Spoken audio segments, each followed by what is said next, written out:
Chelsea Singh. तो bulletin की शुरुआत करते हैं तमाम बड़ी खबरों के साथ। उत्तराखंड में 3 सराफा व्यापारियों से 1.5 लाख रुपए की रंगदारी मांगी गई है। अंतर्राष्ट्रीय गैंगस्टर लॉरेंस बिश्नोई और गोल्डी बरार के नाम से ये मांगी गई हैं। रंगदारी को जल्द बैंक खातों में जमा न कराने पर व्यापारियों को जान से मारने की धमकी दी गई। इस मामले में आपको बता दें कि कार्रवाई की मांग के लिए सभी व्यापारियों ने कोतवाली में FIR दर्ज की और SSI से मिले। बाद में उन्होंने SP चंद्रमोहन सिंह को इस बारे में बताते हुए व्यापारियों को सुरक्षा मुहैया कराने की गुहार लगाई। सभी व्यापारी उधम सिंह नगर के काशीपुर के हैं। श्री गुरु ज्वेलर्स के मालिक पुरुषोत्तम से 50 लाख रुपए, आनंद ज्वेलर्स के मालिक से विवेक वर्मा से 30 लाख और अशोक ज्वेलर्स के मालिक गौरव अग्रवाल के से 50 लाख की रंगदारी मांगी गई। कॉल करने वाला लॉरेंस बिश्नोई और गोल्डी बरार के गैंग का सदस्य बता रहा था।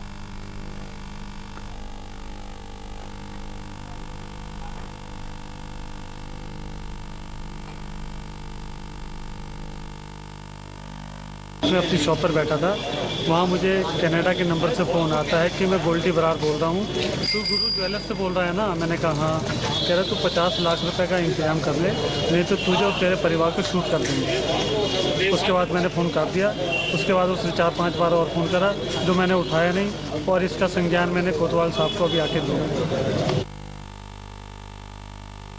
3 व्यापारियों को अभी धमकी की सूचना मिली है और ये लोग मुझसे भी अभी मिलकर गए हैं, तो इन लोगों को सुरक्षा प्रदान की जा रही है थाना कोतवाली काशीपुर से। और इसमें हम देख रहे हैं कि ये जो नंबर है, एक ही नंबर से 3 अलग अलग व्यक्तियों को कॉल आई है, तो इसके बारे में हम जांच करेंगे और इस पर हम तुरंत कार्रवाई करेंगे। ज्यादा जानकारी के लिए इस खबर पर हमारे साथ जुड़ गए हैं संवाददाता मुनीश चौहान। मुनीश, ये जो रंगदारी मांगी गई है, इसमें अब पुलिस प्रशासन की तरफ से क्या कुछ एक्शन लिया जा रहा है? क्योंकि लॉरेंस बिश्नोई का नाम हम लोग लगातार सुनते आ रहे हैं सिद्धू मूसेवाला कांड के बाद से, और लॉरेंस बिश्नोई और गोल्डी बरार दोनों के नाम सामने आए थे, और उसके बाद से क्योंकि ये इंटरनेशनल गैंगस्टर हैं, और उसके बाद में अब ये बात आती है कि उनकी तरफ से कहा जा रहा है कि ये रंगदारी मांगी गई है। तो अब पुलिस प्रशासन किस तरह से अलर्ट है और क्या कुछ एक्शन ले रहा है? जी बिल्कुल, देखिए आपको बता दें, जितना उधम सिंह नगर के काशीपुर का मामला है, जहां कल देर शाम सभी व्यापारी ये स्थानीय कोतवाली पहुंचे। उसके बाद में इन्होंने SP काशीपुर चंद्रमोहन सिंह से भी बातचीत की। बताया जा रहा है कि 3 सराफा व्यापारी को कनाडा से एक कॉल आई, जिसमें अपना नाम बताते हुए, गोल्डी बरार नाम बताते हुए उनसे रंगदारी मांगी गई है लाखों रुपए की, जिसमें जो पुलिस का कहना है कि इसमें जांच कर जो भी जल्दी से जल्दी उसका खुलासा करा जाएगा, और जिस व्यक्ति के द्वारा फोन कराया गया है या जो भी उसके यहाँ संपर्क में है, उनकी उसको गिरफ्तारी की जाएगी। वहीं आपको बता दें, अभी कुछ दिन पूर्व भी एक स्टोर क्रेशर मालिक की भी हत्या हुई है, उसके पास भी कनाडा से कॉल आया था।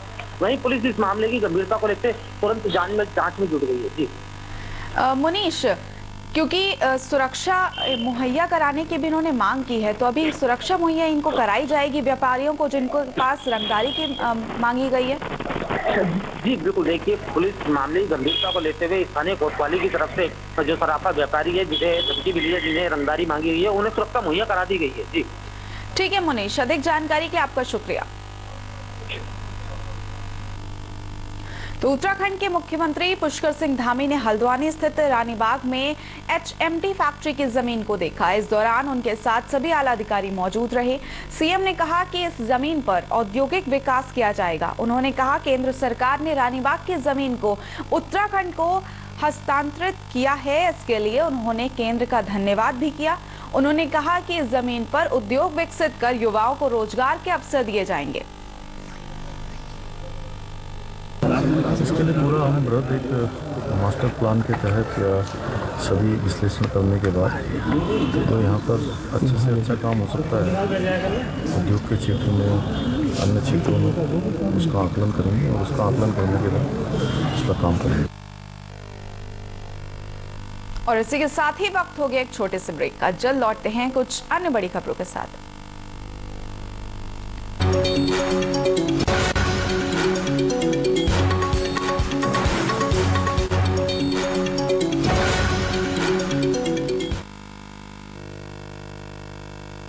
एक्शन टेसा का HDHMR बोर्ड चाहिए। वो हरे बोर्ड निकाल दे भाई।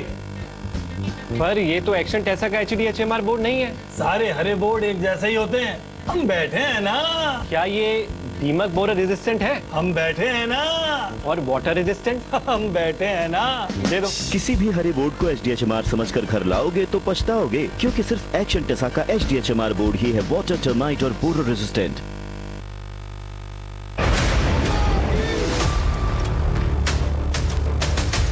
जो हिंदूवादी है वही मानवतावादी है। आपको लगता है कि पूर्वांचल में जो बुलडोजर चलाया गया अपराधियों के खिलाफ, उसका मैसेज पूरे प्रदेश में इसका मैसेज है कि बुलडोजर यूपी का एक ब्रांड बना है।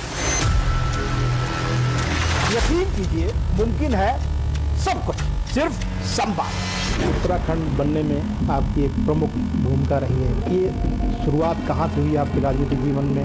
1957-58 से मेरा एक प्रकार के राजनीतिक जीवन उस हाई स्कूल इंटर में जब पढ़ता था तब शुरू हो गया था। मूल मान्यताओं में कमी आई। देखिए मूल्यों का क्षरण हुआ है। 3 तलाक का मुद्दा काफी चर्चित रहा है। जो सम्मान माननीय उच्चतम न्यायालय ने दिया है, मैं हार्दिक बधाई देता हूँ।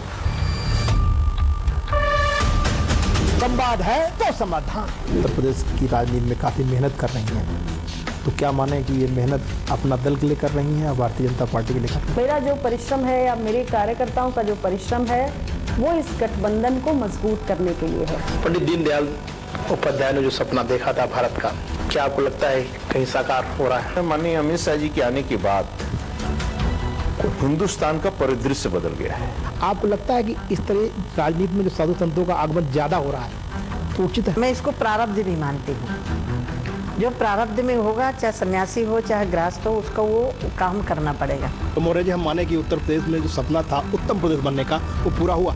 अर्थव्यवस्था हो, चाहे निवेश हो, चाहे सुशासन हो, चाहे गुंडे अपराधियों के खिलाफ, माफियाओं के खिलाफ कार्रवाई हो, हमारे क्षेत्र में आगे बढ़ रहे हैं। बेशक राजनीतिक हस्ती हो या हो समाज की कोई शख्सियत, जारी है संवाद।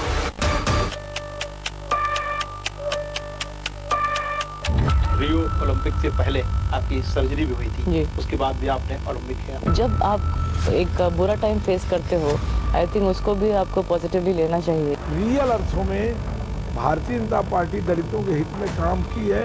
निरंतर आरक्षण की मांग बढ़ती जा रही है, आप कितना सहमत हैं? आरक्षण का मतलब हमारा आरक्षण है। आपका एक खास संदेश है कि उत्तर प्रदेश में कानून का राज है और कानून का राज ही रहेगा। अगर आप कानून तोड़ेंगे तो आप जेल के अंदर होंगे। हम तो कानून का राज्य ही स्थापित करना चाहते हैं।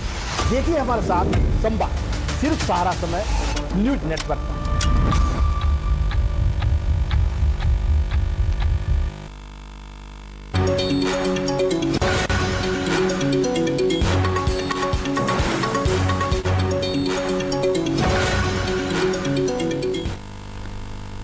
तो ब्रेक के बाद आपका स्वागत है। देहरादून में उत्तराखंड के वीरांगनाओं को मां नंदा देवी सम्मान से नवाजा गया। इस मौके पर उत्तराखंड की उन महिलाओं को सम्मान किया जिन्होंने समाज में बेहतरीन कार्यों से अपनी पहचान बनाई। कार्यक्रम में विधानसभा अध्यक्ष ऋतु खंडूरी के अलावा केंद्रीय समाज कल्याण मंत्री प्रतिमा भौमिक भी पहुंची वहां पे। इस मौके पर केंद्रीय मंत्री ने कार्यक्रम के आयोजकों को बधाई दी और कहा कि महिला सशक्तिकरण की दिशा में हो रहे प्रयासों का उदाहरण यहां भी देखने को मिला। उन्होंने कार्यक्रम के लिए आयोजकों का भी तारीफ की। महिलाओं का आज यहाँ पर सम्मान हुआ है। मैं पूरी समिति को, खासकर तरुण विजय जी को भी बधाई देना चाहती हूँ कि ये बहुत ही बढ़िया कार्यक्रम यहाँ पर हुआ, जहाँ हमने दूर दराज से आई हुई महिलाओं का सम्मान किया। आज जो कार्यक्रम हुआ, माताओं को, बहनों को जो सम्मानित किया है, हमारा बहनों और माताओं को आगे चल के काम करने के लिए प्रेरणा मिलेगा और आगे चल के ऐसा कार्यक्रम और भी हो। क्योंकि माननीय प्रधानमंत्री जी बोलते हैं सशक्त माता सशक्त भारत, तो यहाँ पर आज शक्तिशाली भारत को हम लोगों को दर्शन करने का अवसर मिला है। टिहरी झील से प्रभावित रौलाकोट, उड्डड, पिपोला, नांदगांव के ग्रामीणों ने विस्थापन की मांग को लेकर एक बार फिर से प्रदर्शन किया। ग्रामीणों ने पुनर्वास ऑफिस नई टिहरी के कार्यालय के पास प्रदर्शन किया। आपको बता दें कि प्रदर्शनकारियों का कहना है कि पिछले 20 साल से वो अपने विस्थापना की मांग कर रहे हैं, लेकिन पुनर्वास विभाग की दोहरी नीति के कारण उनका अभी तक विस्थापन नहीं हो सका है।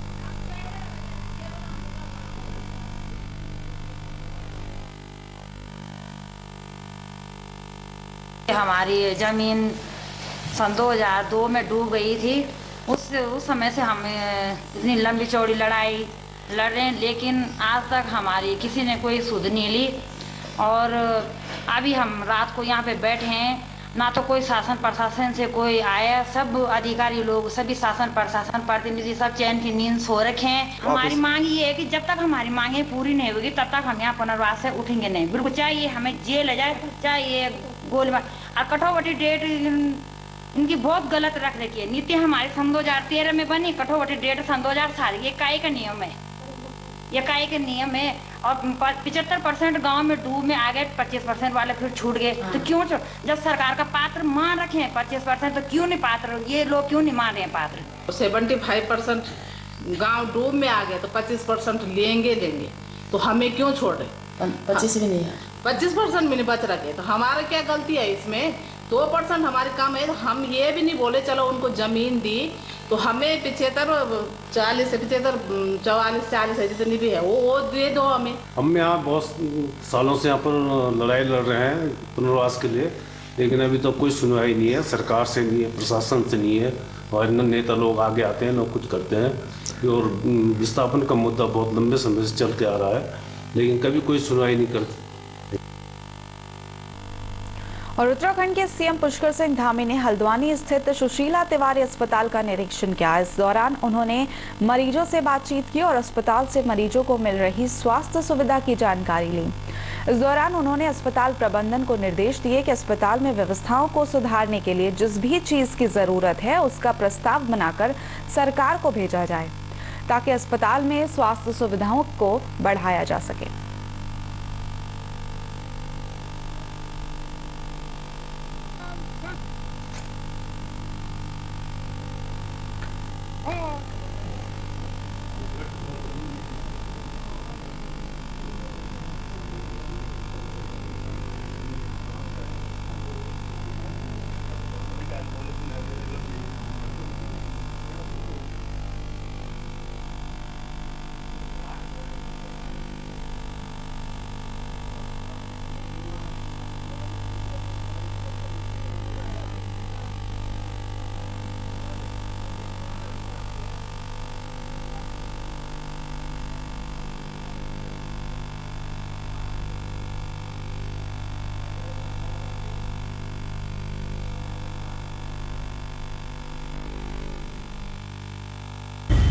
जो भी यहाँ से मैंने उनको प्रधानाचार्य जी को कहा है, जो भी यहाँ पर ज़रूरतें हैं प्रशासन को अपना प्रस्ताव देगा, हम लोग उस पर गंभीरतापूर्वक जो है विचार करेंगे और उस पर पूरा करेंगे। हमारे यहाँ पर संगठनात्मक जो पुनर्गठन की जो प्रक्रिया है वो बन रही है। सब काम हमारे यहाँ एक कैलेंडर के अनुसार होते हैं। कैलेंडर पर जब जिसका समय आता है तब वो काम होता है। उत्तराखंड में 4 नवंबर को लखपति दीदी योजना का शुभारंभ होने जा रहा है। सीएम धामी इस योजना का शुभारंभ करेंगे। इस बात की जानकारी कैबिनेट मंत्री गणेश जोशी ने दी। उन्होंने कहा कि महिलाएं स्वयं सहायता ग्रुप के माध्यम से काम करती हैं। उनके उत्पादों को मार्केट में उपलब्ध कराना और उनके रोजगार को प्रमोट करना होगा, ताकि महिलाएं भी आर्थिक रूप से बढ़ सके। उन्होंने कहा कि अभी तक इस तरह का काम करने वाली 26,000 महिलाओं का लाभ मिला है, लेकिन सरकार की कोशिश है कि 2025 तक 1.25 लाख से ज्यादा महिलाओं को इस योजना का लाभ मिल सके। के माध्यम से उत्तराखंड के अंदर 47,000 समूह चल रहे हैं और लगभग 3,67,000 महिलाएं उसके माध्यम से अपना योगोपार्जन कर रही हैं। और हमारी सरकार ने संकल्प लिया है, पुष्कर सिंह धामी जी की सरकार ने, कि हम इन महिलाओं को लखपति बनाएंगे। उसके लिए हम एक लखपति दीदी का नाम ने दिया है, जिसका शुभारंभ 4 तारीख को माननीय मुख्यमंत्री जी के कार्यक्रम द्वारा होगा। और हमारा लक्ष्य है कि जब 2025 में हमारा राज्य 25 साल का होगा, 1.25 लाख इन बहनों को हम लखपति बनाएंगे। अभी तक 26,000 बहनें हमारी इस दायरे में आ चुकी हैं। और इसी के साथ ही वक्त हो गया एक छोटे से ब्रेक का। चल लौटते हैं।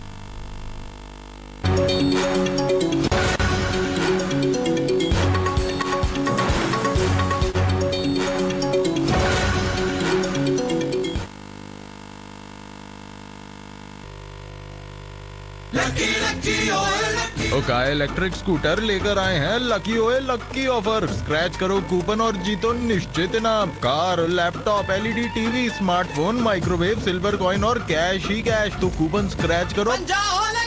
अब Okaya fast F2B e scooter सिर्फ 89,999 में।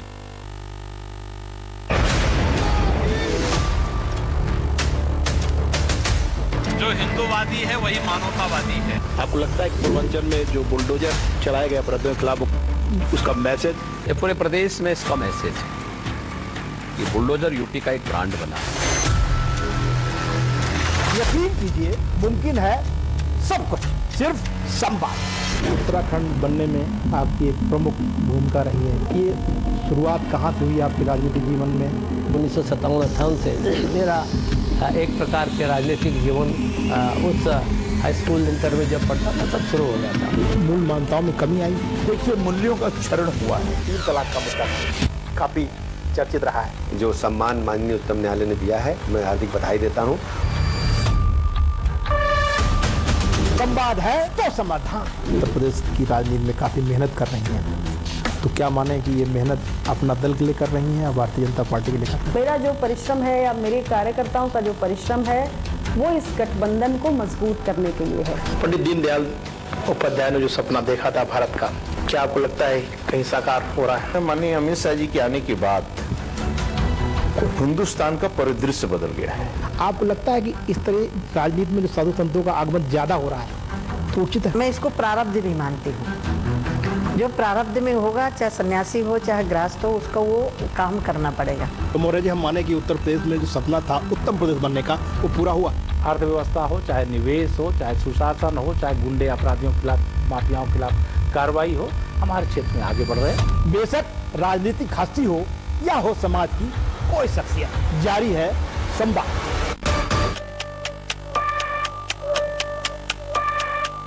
रियो ओलंपिक से पहले आपकी सर्जरी भी हुई थी, उसके बाद भी आपने ओलंपिक खेला। जब आप एक बुरा टाइम फेस करते हो, आई थिंक उसको भी आपको पॉजिटिवली लेना चाहिए। रियल अर्थों में भारतीय जनता पार्टी दलितों के हित में काम की है। निरंतर आरक्षण की मांग बढ़ती जा रही है, आप कितना सहमत हैं इससे? आरक्षण का मतलब हमारा आरक्षण है। आपका एक खास संदेश है कि उत्तर प्रदेश में कानून का राज है और कानून का राज ही रहेगा। अगर आप कानून तोड़ेंगे तो आप जेल के अंदर होंगे। हम तो कानून का राज्य ही स्थापित करना चाहते हैं। देखिए हमारे साथ संवाद, सिर्फ सारा समय न्यूज नेटवर्क।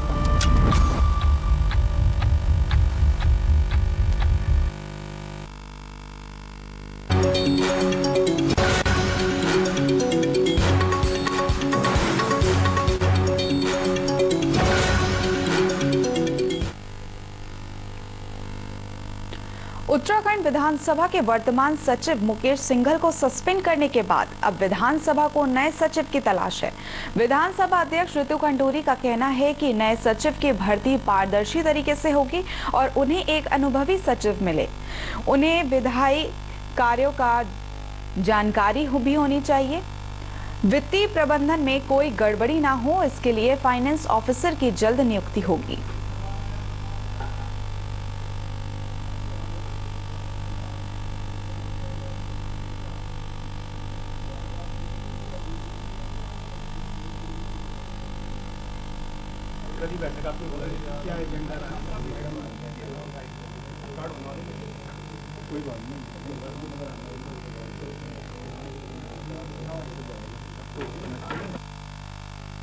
हम लोगों ने बिल्कुल सोच रखा है, इसको ट्रांसपेरेंटली हम लेंगे एंड मैं बेस्ट माइंड चाहती हूँ, तो इसलिए इसका प्रॉपर तरीके से हम परमिशंस होंगे, एडवर्टिजमेंट्स होंगे, इंटरव्यूज़ होंगे और बेहतरीन हमको जो माइंड मिले इस विधानसभा को और सुदृढ़ करने के लिए और अच्छा करने के लिए हम उसका सिलेक्शन करेंगे और प्रयास रहेगा कि अगले सेशन जो कि मार्च में होगा उससे पहले हम एक सचिव या तो डेप्यूटेशन पे या जैसे भी हम लोग लाएं। जनगणना और पुनर्गठन मंत्री प्रेमचंद्र अग्रवाल ने विधानसभा भवन स्थित अपने कार्यालय में अधिकारियों के साथ पुनर्गठन विभाग की समीक्षा बैठक की। इस मौके पर उन्होंने सीएम धामी और यूपी के सीएम योगी आदित्यनाथ को धन्यवाद देते हुए ये बोला कि दोनों राज्यों की दृढ़ इच्छा शक्ति के बल पर हमने पुनर्गठन से संबंधित कई मुद्दों का निस्तारण प्राथमिकता के साथ कर दिया है। प्रेमचंद्र अग्रवाल ने कहा कि ज्यादातर मुद्दों का निस्तारण किया जा चुका है।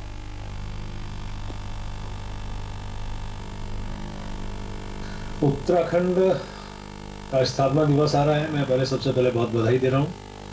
और आप जानते हैं कि जब उत्तर प्रदेश से उत्तराखंड अलग हुआ था और एक हमारे दोनों स्टेट के बीच में एक विषय था पुनर्गठन की समस्याओं को लेके, और मैं धन्यवाद कर रहा हूँ अपने माननीय मुख्यमंत्री आदरणीय धामी साहब का और उत्तर प्रदेश के माननीय मुख्यमंत्री आदरणीय योगी आदित्यनाथ जी का, जिन्होंने 18/11/2021 को बैठक में जो संपत्ति निस्तारण के जो भी विषय थे उन पे अपनी सहमति व्यक्त की। तो आज उन्हीं बिंदुओं पे मैंने समीक्षा की है और मुझे खुशी है इस बात की कि अधिकांश विषय निस्तारित हो गए हैं। कुछ बिंदु ऐसे हैं जिनके लिए मैंने कहा कि इस पे तुरंत कार्रवाई हो, और चूँकि हमारे जो सचिव हैं पुनर्गठन के चंद्रेश जी से कहा है कि जहाँ पे हम लोग फॉलोअप कर सकते थे उनको करना चाहिए। और मैंने चीफ सेक्रेटरी संधू से भी मैंने यहाँ से टेलीफोन पे बात की है कि जो मुद्दे अभी निस्तारित नहीं हो पाए हैं जिस भी लेवल से, उस पर वो बैठक करके तुरंत उस पर वो निर्णय लें, क्योंकि उस बैठक में जो 18/11/2021 की बैठक हुई थी उसमें हमारे संधू जी भी उपस्थित थे। तो इसलिए उम्मीद कर रहा हूँ बहुत जल्द वो इश्यूज भी हम लोग सॉल्व कर पाएंगे और निश्चित रूप से बहुत जल्द एक बार फिर मैं जो भी प्रोग्रेस होगी उसके लिए बहुत जल्द एक मीटिंग और फिर मैं बुला के उसकी जानकारी दूंगा। गुजरात में झूला पुल हादसे के बाद उत्तराखंड में भी झूला पुलों के मेंटेनेंस को लेकर सरकार हरकत में आ गई है। सीएम धामी के निर्देश के बाद पुलिस मुख्यालय से सभी जिले के प्रभारियों को पत्र भेजा गया है, जिसमें उनके क्षेत्र में पुलों की वर्तमान स्थिति को जानने के निर्देश दिए हैं। इसके साथ ही पुलों की वर्तमान स्थिति से संबंधित तकनीकी विशेषज्ञों की जाँच रिपोर्ट सही होने के बाद ही इन पर आवाजाही जारी रखी जाएगी। उत्तराखंड के डीजी वी मुरुगेशन का कहना है कि जिन पुलों पर आवाजाही बंद है, यदि उन पर आवाजाही हो रही है तो फिर संबंधित क्षेत्र प्रभारियों पर कार्रवाई की जाएगी। दरअसल कुछ पुल ऐसे हैं जिन पर आवाजाही बंद की गई थी, लेकिन उन पर अभी आवाजाही हो रही है।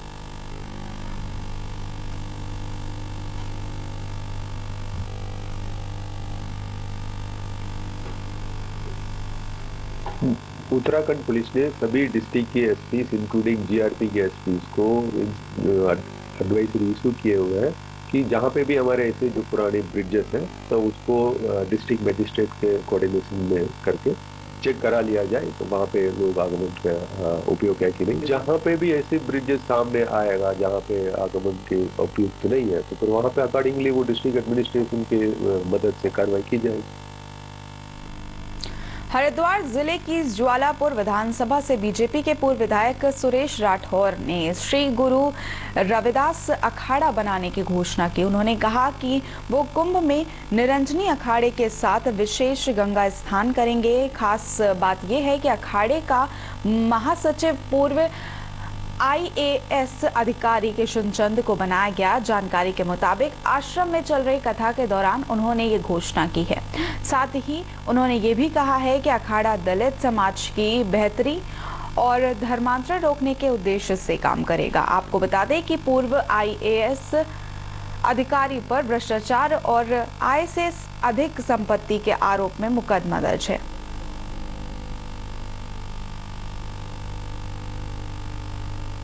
हमारे अखाड़ा अलग से अखाड़ा होगा, अखाड़े तो बहुत हैं। मुझे महामंडलेश्वर ही बनाया था। हमने कहा हम अपना अखाड़ा अलग बनाएंगे और अपनी अलग अलग जगाएंगे, सनातन को मजबूत करेंगे। देश के अंदर जो रहने वाला समाज है, जाति है, जो रविदासी समाज है, उसको एक अखाड़े के नीचे लाकर देश को मजबूती प्रदान करेंगे, हिंदुत्व को। हमारा उद्देश्य होगा कि जो सनातन परंपरा है, जो वैदिक परंपरा है, हम उसको जीवित रखें और आगे बढ़ाएं। और जो हमारा दलित, शेड्यूल कास्ट, ST वंचित वर्ग है, उन सब की सारी शक्तियों को इकट्ठा करके सनातन धर्म को हम मजबूत करें, ऐसा हमारा मानना है। और हम माननीय मोदी जी और माननीय भागवत जी, उन दोनों की प्रेरणा से करके आगे बढ़े। उन्हीं की प्रेरणा से हमने यह अखाड़े का चमोली जिले के पोखरी ब्लॉक में 7 दिन के किसान मेले का नेता विपक्ष यशपाल आर्य ने शुभारंभ किया। इस मौके पर सांस्कृतिक कार्यक्रम का भी आयोजन किया गया। इस दौरान कांग्रेस कार्यकर्ताओं ने नेता विपक्ष का भव्य स्वागत किया। इस दौरान नेता विपक्ष यशपाल आर्य ने लोगों को संबोधित करते हुए कहा कि मेले के जरिए आपसी भाईचारा बढ़ता है। इस मौके पर उन्होंने बीजेपी पर कटाक्ष करते हुए कहा कि बीजेपी ने मेलों का राजनीतिकरण कर दिया है। मेलों में तो मिलने का अवसर मिलता है। यशपाल आर्य ने साथ में ये कहा कि धर्म की राजनीति नहीं होनी चाहिए, हमारे लिए सब धर्म समान हैं। तो फिलहाल इस बुलेटिन में अभी बस इतना ही, लेकिन सहारा समय पर उत्तर प्रदेश और उत्तराखंड की तमाम बड़ी खबरों के लिए आप देखते रहिए सहारा।